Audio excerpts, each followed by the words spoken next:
Hi, I'm Robert SHELIDE, Chief of Police for Shelby Township, and welcome to Straight Talk. With me this week is Fire Chief Jim SWINKOWSKI. Jim, welcome to the show. Thank you, sir. It's nice to be here. Great. Well, Jim, you've been with the Township for 25 years now, and you know a lot about the history between the police and fire department. A lot of places have a little animosity, a lot of departments. My department I came from, Southfield, was one of them. Can you talk about the relationship between the fire department here and the police department? Oh, the relationship we have between the police and fire departments, it could probably be used for a model anywhere in the country. Our police officers and firefighters, since I've been here, we get along very, very well. You know, we've had charity softball tournaments. We used to play tug of war. There's times we get together and play flag football. A lot of us are older now and our knees and joints don't work as well as they used to, but off duty we did a lot together. On duty we work very well on scenes, and I think we complement each other. And over the 25 years, that relationship's only improved, even with the new generations of firefighters and police officers coming on. It's just something that is just a model because both departments work so well together. One of the things I asked about when I first got here was the relationship, and even on my end, I've heard nothing but great things about your staff and the relationship between the two, so it's exciting to be here, and I'm glad to be part of this great relationship between the police and fire department. And you and I have an outstanding relationship also. It's one of the reasons I asked you on the show today. Can you talk to me a little bit about the fires, the big fires we've had lately? Tell the residents and maybe talk a little bit about some prevention techniques so this doesn't happen in their own home. Yeah, obviously recently, and over the last couple of years, we've had some big fires with apartment buildings and things like that. But lately, we had that fire a couple weeks ago at Kohl's, and that was an example of how well our departments work together. You know, the fire was around back in a storeroom. Our guys are back there. The police officers immediately went to the front. They were trying to keep the people out of the building. It's just a good working relationship because both departments know what's expected of them when they get there. And so we were able to, determine the cause, that we found in a storeroom. Nothing suspicious. But then after that, the following week, we had 3 fires, 2 house fires and an apartment fire. The first fire we had was a family member of one of the residents trying to do some plumbing work and accidentally drilled into the natural gas line instead of the water line in their basement, which sparked a fire. No one got hurt. There's some damage to the house. We were able to extinguish it. And then the day after, we had an electrical fire in a house. We're still trying to determine the exact cause of the electrical failure. But just as a reminder to homeowners, when you're having any type of work done in your house, especially when you're dealing with the natural gas line, your electricity, if you don't know what you're doing, if you don't have any background in those fields, you really need to get a certified contractor, a plumber, electrician out there, because things can go wrong very quickly and people could end up getting hurt. And the other one, we had a small kitchen fire, cooking fire in an apartment. Some minor damage to the cabinetry, but again, when you're cooking on a stove, especially dealing with bacon, grease, sausage, anything on the stove that could be flammable, you'd never want to leave it unattended and walk away. You want to be there and keep an eye on it. So if something does go wrong, and especially when you're dealing with the grease fires and stuff on the stove, never ever try to use water or anything on it. You literally just take a pot holder and put the lid back on the pot. That will smother it. Okay. And Home Depot and Lowe's and some do carry some little dry chem extinguishers and things that actually with a magnet will stick underneath your microwave to help with these types of incidents. So for a few dollars, you can really prevent a lot of cooking accidents. Okay, well, thank you very much. I appreciate that. Back a few weeks ago, you and I had a conversation. We're talking about the operation for both agencies, yours and mine. And one of the things that came out of that conversation was we're going to have a joint command staff meeting. Can you talk a little bit about that? Oh, absolutely. Yeah, that's when we were meeting and talking, the idea we kind of started throwing of getting our shift commanders together so they can get on a direct line of communication. Because, from time to time, your staff or my staff will do something the other side doesn't understand, and then there's a big chain of going through the supervisor, up through the chain for you and I to get on, to try and research, see what happened, and make corrections. So in the conversation, we decided to get our shift commanders together because a lot of these guys have come up through the ranks over the last 20, 25 years, and now we're at a command position, but we have to get them, your command officers and ours, on the same page, both operationally, procedurally, and in the situations where we're called for a standby on a domestic or standby for bomb scares and things like that, and vice versa when we have some medical emergencies and fires and things like that. I think it's very good to get our command officers talking together, maybe once or twice a year, so they get on the same page and they have more of a direct line of communication between each other when they're working, so we can take a very, very good system and just make it as good and as polished as we can. It's totally different talking to somebody when you know who's on the other end of the phone. Yes. Am I right or wrong? Yeah. And it's one of the reasons why we're bringing everyone together, so they can get to know each other a little bit, even if for a little FaceTime, maybe exchange cell phone numbers, and that way when they call, yeah, I know who this guy is. He's a straight up guy and everything, because people don't understand when you're talking to a stranger and they don't understand what's going on their side of the operation. A little animosity could be created, and we're going to try to put that out before it even gets going, correct? Oh, you're absolutely correct, and especially it's not so much animosity as a misunderstanding. Yes. Because someone can hear something on the radio, not understand the tone in the person's voice because they don't know that person, and things can get skewed out very quickly, and a very simple 2-minute phone call turns into a bigger administrative issue that we have to deal with.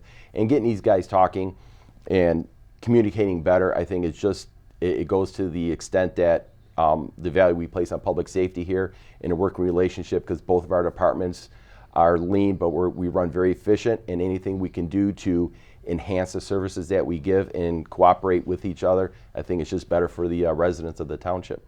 Okay. You and I have been in conversations about having some joint collaborative training sometime this year when it comes to active shooter. Now, we had our active shooter training last year. We had 2 days for the police department, and you right away approached me as like, we want to get on this. At the time, we just couldn't make it happen with the logistics and everything. The next time we train, we're going to get you involved. Why don't you talk about how you envision this to happen, and what's going on nowadays with the fire side of it, training with police nationwide? Yeah, active shooter is one of the very dangerous situations that are targeted at bedroom and sleepy communities such as ours. And with active shooter, I know we've been working on our policies for about a year now, and I know when you guys had your training, it was after we had, through some of our EMS and fire conferences, started the same type of research that you were doing at the time of how to prepare for an active shooter. I know our training chief and EMS corner did come out there to witness one of your days of training, but we've been working on the same policies and procedures. And when it comes to active shooter, as you well know, getting the victims out of certain areas of the building is key. And some of the policies are that there are 4-person teams, 2 police officers, 2 fire rescue personnel go into some of the areas of the building where the shooter isn't with an escort, and we start bringing people out.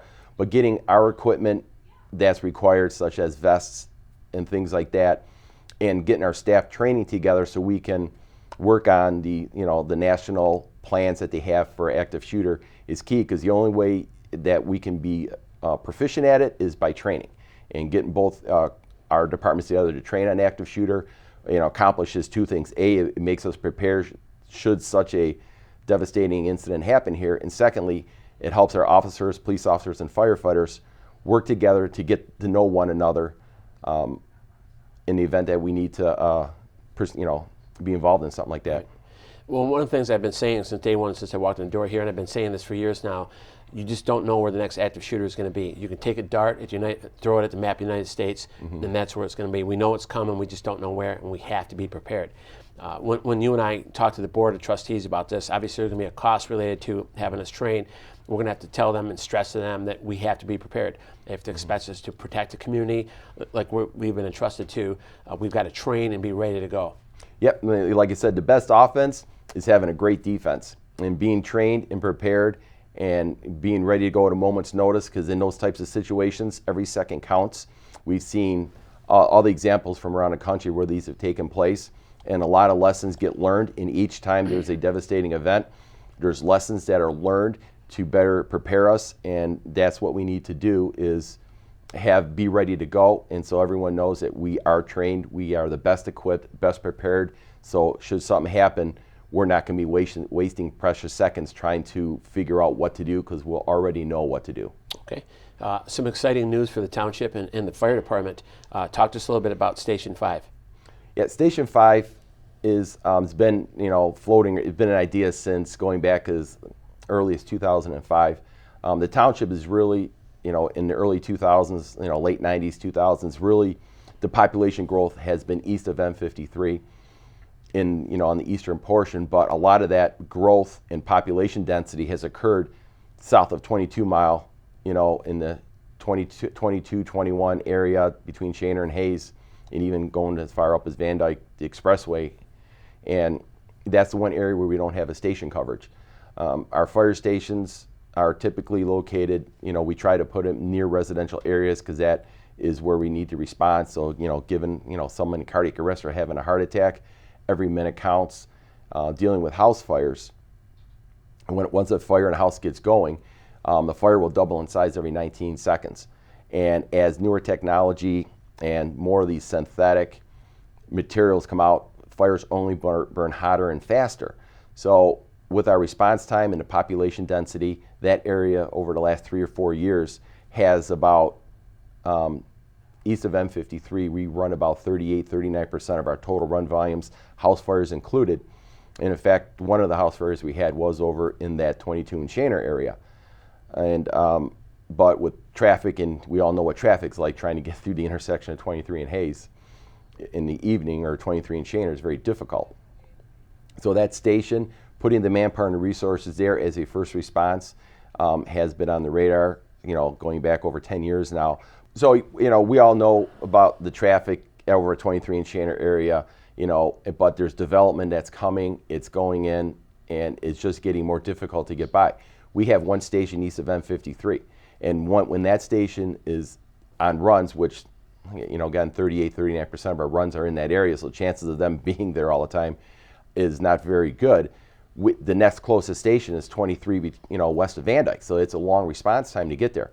And so we're at the point now where everything is starting to dictate that it's time to build the station and add some additional manpower so we can better serve the residents of that area as well as the rest of the community. Okay. Last question for you. Actually, it's a two-part question. Where's the station going to go exactly, and when do you expect it to be operational? The state, we already had property purchased at just south of the King of Kings Lutheran Church, which is on the east side of Shaner, just north of 21 Mile. In fact, just north of Pheasant Run Drive, there's a 4-acre parcel. We have put out an RFQ to get design build ideas for the station. Those have been received, and I'll be meeting with the Board of Trustees in a work session later on next week to determine the next step in the process. But from my point of view, this is something that we probably could start construction on in the spring and get the station operational hopefully before the end of the year. Fantastic. Jim, thanks for coming on the show. We look forward to having you in the future, and we'll be back to Straight Talk in a moment. Through the help of the AARP volunteers, the Shelby Township Senior Center is offering free tax preparation. The free tax sessions will be held on Mondays between February 1st and April 11th at the Shelby Township Senior Center. Appointments must be made as no walk-ins will be seen. A copy of last year's tax return, Social Security cards, and valid photo IDs for everyone on the return is required. Income, expense, Social Security, and health documents are also recommended, so call ahead for more information. Dial 739-7540 for an appointment.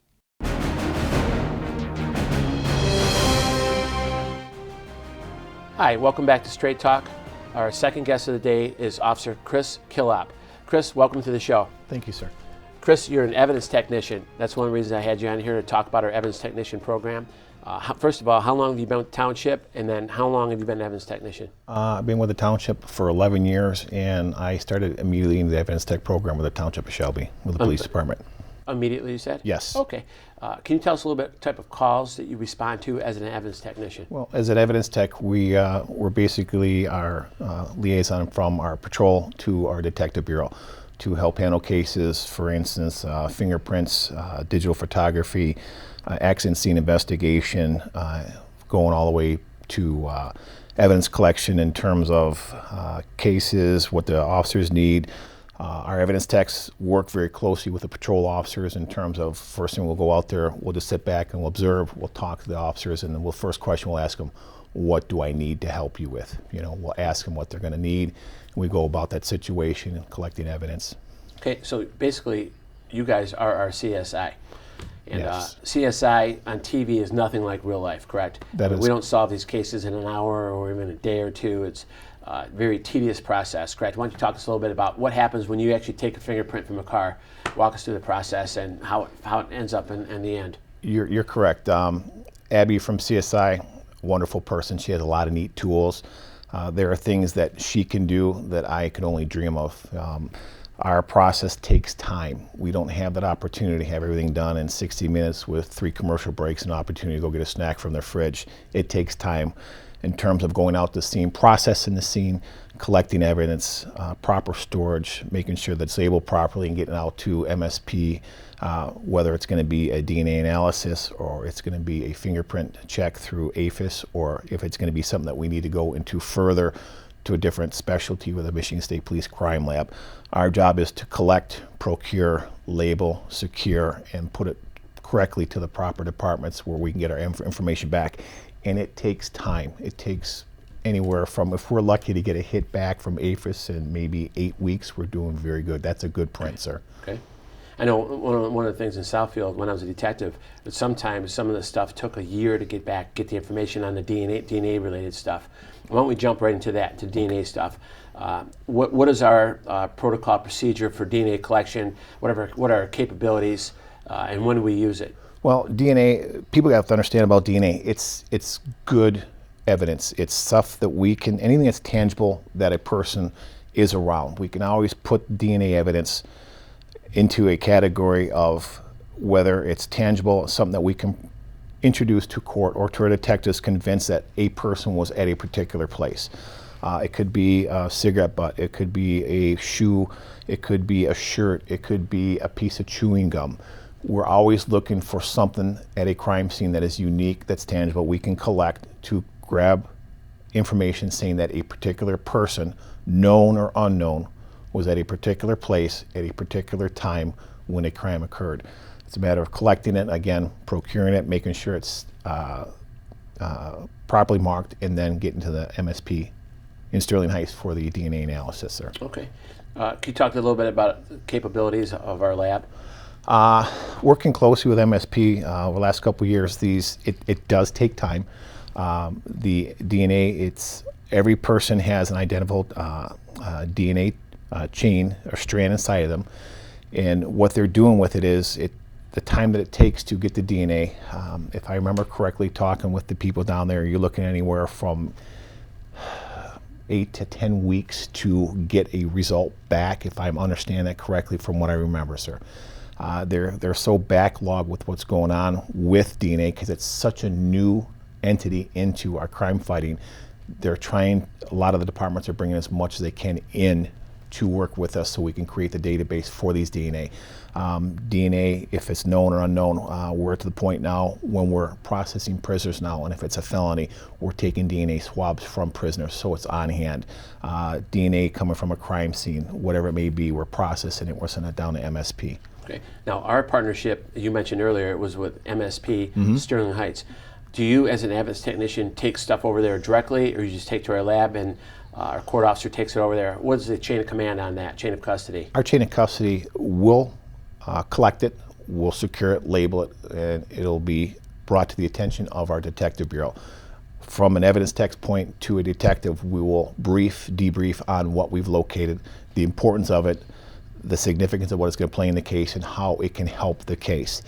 If the detective bureau isn't busy, which I know what they are, if they have time, or we will take it down to the State Police Crime Lab and drop it off so it can be processed as soon as possible. Okay. Fingerprints, one of your guys' specialties. How often do you throw dust around? They call it dust or powder. How often do you throw dust around on a weekly basis? In the Township of Shelby, because I'm a resident in the Township of Shelby, and I walk into everybody's home as if it was mine. I take great pride knowing that being an evidence tech, and if somebody was in my home, I know what I'm going to look for. I know where I'm going. When you say throwing dust around, simple things. You're looking at flat surfaces, porous and non-porous surfaces. You're looking for areas where the person was, the subject was inside of a bedroom, going through a jewelry case, or going through a drawer in an office where valuables are kept. You're looking for good flat surfaces. You're looking for places where an ordinary person who's going through a home is going to be, everybody's a creature of habit. Women, for instance, always have their jewelry in a particular place. They have it set up.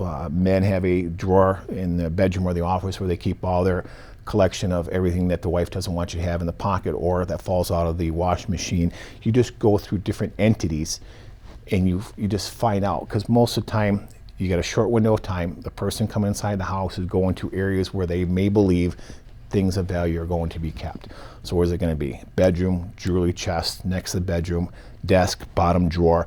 And what you're looking for is areas where hands are going to be put on. You're looking for flat surfaces, non-porous surfaces, pieces of paper, doorknobs, windows being pushed open, whatever you think as a person to get inside of a home. With this job, it's unique and challenging for the mere fact that you actually have to think like a criminal. You think about how you're going to put your hands on a window, look inside of it, where you can look for prints on the back side of the hand, where you're going to be grabbing things. When you're taking a flat screen television off of a wall, and you think about having a mechanical background. I know I put one of these up, I know how difficult it was, and I know how long it took. I know in the back side you have to pull the television out, unscrew it. There's things that you would think about in your general life on how to get these applications to and from.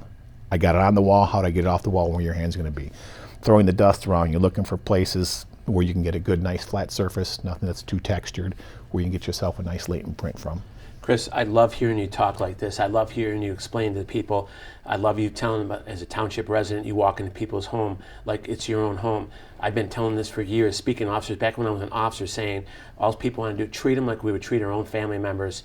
And that's how I try to give service. I've been preaching from day one when I became the chief here, to give outstanding service and be professional with people at all times, especially with our residents. So to hear you say that, it really hits a chord with me. I want to thank you. You said something else very interesting. You talked about people are creatures of habit. Everyone leaves their stuff at the same place. The men and women have their jewelry, etc.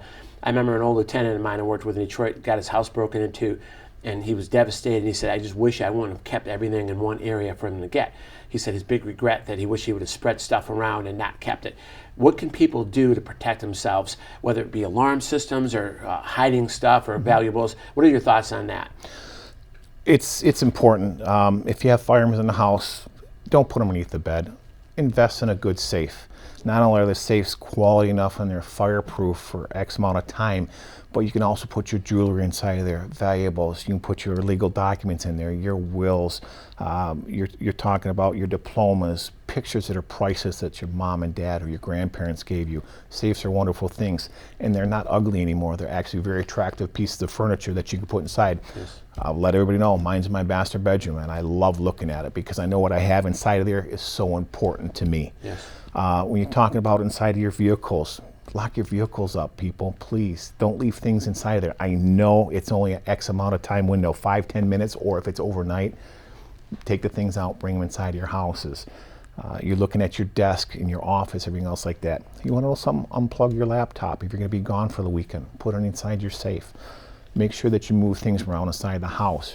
Jewelry, financial documents, cash money, put it away. Make it safe. Don't put everything in a place where A, like I said, creature habit, and B, where people are going to look for things. Everybody's pretty much on a routine. If you get into a routine, criminals are going to find a routine. They're going to figure out exactly where you're going to be putting things. They'll study you. They're creatures. A lot of this stuff is preventable, is what you're saying. It is, sir. Yeah. Okay. Now, what about residents watching the neighborhood? People that are home during the day, keep an eye out on their neighbors' houses. To me, this is something that's not used as much as it should be. What are your thoughts on this, and what have you seen in the past that can help people be vigilant when they're home during the day or in the evening?